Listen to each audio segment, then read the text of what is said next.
Hi everyone, welcome to my cooking blog. ಇವತ್ತು simple ಆಗಿ ಒಂದು ಪೂರಿಗೆ ಸಾಗು ರೆಸಿಪಿನ ಯಾವ ರೀತಿ ಮಾಡೋದು ಅಂತ ನೋಡೋಣ ಬನ್ನಿ. ಸಿಂಪಲ್ ಆಗಿ ಯಾವುದೇ ಮಸಾಲವನ್ನು ಬಳಸ್ಕೊಳ್ಳದೆ ಈಸಿಯಾಗಿ ಈ ರೀತಿಯಾಗಿ ಸಾಗು ಮಾಡಿಕೊಂಡ್ರೆ ತುಂಬ ಚೆನ್ನಾಗಾಗುತ್ತೆ. ನಾನು ಇದಕ್ಕೆ ಒಂದು ಅರ್ಧ KGಯಷ್ಟು ಬೀನ್ಸನ್ನು ತೊಗೊಂಡಿದ್ದೀನಿ. ಯಾವ ರೀತಿ ಬೀನ್ಸ್ ಆದರೂ ತೊಗೊಳ್ಬೋದು. ನಾನು ಈ ರೀತಿಯಾದಂತಹ ಬೀನ್ಸನ್ನು ತೊಗೊಳ್ತಾ ಇದ್ದೀನಿ. ನೋಡಿ, ಈ ರೀತಿಯಾಗಿ ಅದನ್ನು ಸೋಸ್ಕೊಳ್ಬೇಕಾಗುತ್ತೆ.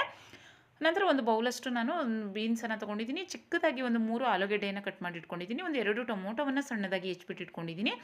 ಒಂದು ಚಿಕ್ಕ ಬೌಲಷ್ಟು ತೆಂಗಿನಕಾಯಿ, ಸ್ವಲ್ಪ ಕೊತ್ತಂಬರಿ ಸೊಪ್ಪು, ಸ್ವಲ್ಪ ಉದ್ದಿನಬೇಳೆ, ಈರುಳ್ಳಿ, ಉಪ್ಪು, ಸಾಸಿವೆ, ಶುಂಠಿ ಮತ್ತು ಎಣ್ಣೆಯನ್ನು ತೊಗೊಂಡಿದ್ದೀನಿ. ಮತ್ತು ಮಸಾಲ ಪದಾರ್ಥಕ್ಕೆ ಸ್ವಲ್ಪ ಅಚ್ಚ ಖಾರದ ಪುಡಿ, ಸಾಂಬಾರು ಪೌಡರು, ಸ್ವಲ್ಪ ಅರಿಶಿನ ಪುಡಿ ಮತ್ತು ಒಂದು ಹಸಿಮೆಣಸಿನಕಾಯನ್ನು ತೊಗೊಂಡಿದ್ದೀನಿ. ಮಿಕ್ಸಿ ಜಾರ್ಗೆ ಮೊದಲು ನಾನಿಲ್ಲಿ ತೆಂಗಿನಕಾಯಿನ ಹಾಕೋತಾ ಇದ್ದೀನಿ. ಸ್ವಲ್ಪ ಶುಂಠಿಯನ್ನು ಹಾಕ್ಕೊಂಡಿದ್ದೀನಿ.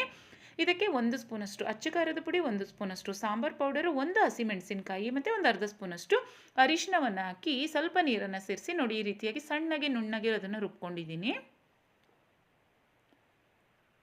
ಈಗ ಒಂದು ಕುಕ್ಕರ್ಗೆ 2-3 ಸ್ಪೂನಷ್ಟು ಎಣ್ಣೆಯನ್ನು ಸೇರಿಸ್ಕೊತಾ ಇದ್ದೀನಿ. ನಂತರ ಇದಕ್ಕೆ ಒಂದು ಅರ್ಧ ಸ್ಪೂನಷ್ಟು ಸಾಸಿವೆ, ಒಂದು ಅರ್ಧ ಸ್ಪೂನಷ್ಟು ಉದ್ದಿನಬೇಳೆಯನ್ನು ಹಾಕ್ಕೊಂಡಿದ್ದೀನಿ. 1 ಸ್ಪೂನಷ್ಟು ಕರಿಬೇವಿನ ಸೊಪ್ಪನ್ನು ಸೇರಿಸ್ಕೊಂಡಿದ್ದೀನಿ. ಒಂದು ಈರುಳ್ಳಿಯನ್ನು ಮುದ್ದದಾಗಿ ಮೀಡಿಯಮ್ ಆಗಿ ಹೆಚ್ಚಿಬಿಟ್ಟು ಸೇರಿಸ್ಕೊಂಡಿದ್ದೀನಿ. ತುಂಬ ಸಣ್ಣದಾಗಿ ಏನು ಹೆಚ್ಕೊಂಡಿಲ್ಲ. ಈರುಳ್ಳಿ ಫ್ರೈ ಆದಮೇಲೆ ಈಗ ಅದಕ್ಕೆ ನೋಡಿ, ಈರುಳ್ಳಿಯನ್ನು ಒಂದು ಸ್ವಲ್ಪ ಕಲರ್ ಚೇಂಜ್ ಆಗಬೇಕು, ಅಲ್ಲಿ ತನಕ ಚೆನ್ನಾಗಿ ಅದನ್ನು ಫ್ರೈ ಮಾಡ್ಕೊಳ್ಳಿ. ಯಾಕೆಂದರೆ ಸ್ವೀಟ್ನೆಸ್ ಬಂದುಬಿಡುತ್ತೆ. ಈರುಳ್ಳಿ ಚೆನ್ನಾಗಿ ಫ್ರೈ ಮಾಡಿಕೊಂಡ್ರೆ ಸ್ವಲ್ಪ ಅದು ಗ್ರೇವಿದು ಸ್ವೀಟ್ನೆಸ್ ಕಡಿಮೆ ಆಗುತ್ತೆ. ಈಗ ಇದಕ್ಕೆ ನಾನು ಸೋಸಿರುವಂತಹ ಬೀನ್ಸನ್ನು ಸೇರಿಸ್ಕೊತಾ ಇದ್ದೀನಿ. ಈಗ ಬೀನ್ಸನ್ನು ಅಷ್ಟೇ ಚೆನ್ನಾಗಿ ಒಂದು ಸ್ವಲ್ಪ ಫ್ರೈ ಮಾಡ್ಕೊಳ್ಳಿ. ನೋಡಿ, ಈಗ 1 ನಿಮಿಷ ಬೀನ್ಸನ್ನು ಫ್ರೈ ಮಾಡ್ಕೊಂಡ್ಮೇಲೆ ಅದಕ್ಕೆ ಸಣ್ಣದಾಗಿ ಹೆಚ್ಕೊಂಡಿರುವಂತಹ ಆಲೂಗೆಡ್ಡೆಯನ್ನು ಸೇರಿಸಿದ್ದೀನಿ. ನಂತರ ಒಂದು 2 ಟೊಮೊಟೊವನ್ನು ಸಣ್ಣದಾಗಿ ಹೆಚ್ಚಿಬಿಟ್ಟು ಸೇರಿಸ್ಕೊಂಡಿದ್ದೀನಿ.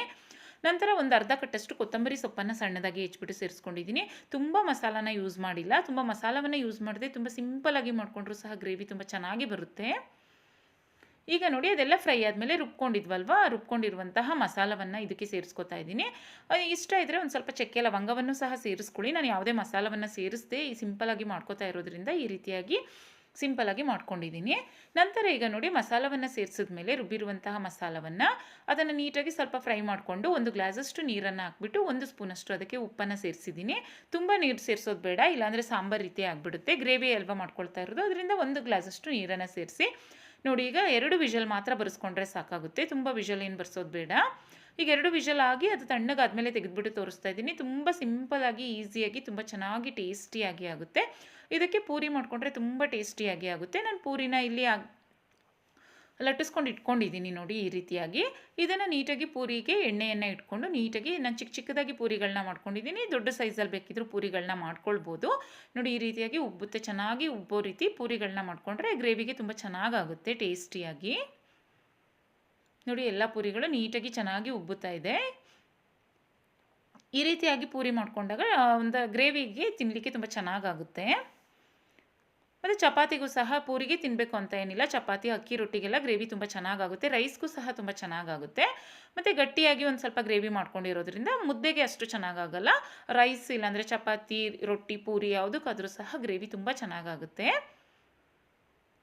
ನೋಡಿ, ಈಗ ಪೂರಿ ಸಹ ರೆಡಿ ಆಯಿತು. ಪೂರಿಗೆ ಈ ಗ್ರೇವಿ ತುಂಬ ಚೆನ್ನಾಗಾಗುತ್ತೆ. ರೆಸಿಪಿ ಇಷ್ಟ ಆದರೆ ನೀವು ಸಹ ಟ್ರೈ ಮಾಡಿ, ಹಾಗೆ ಬೇರೆಯವ್ರಿಗೂ ಸಹ ಶೇರ್ ಮಾಡಿ, ಹಾಗೆ ಚಾನಲ್ನ ಸಬ್ಸ್ಕ್ರೈಬ್ ಮಾಡ್ಕೊಳ್ಳಿ.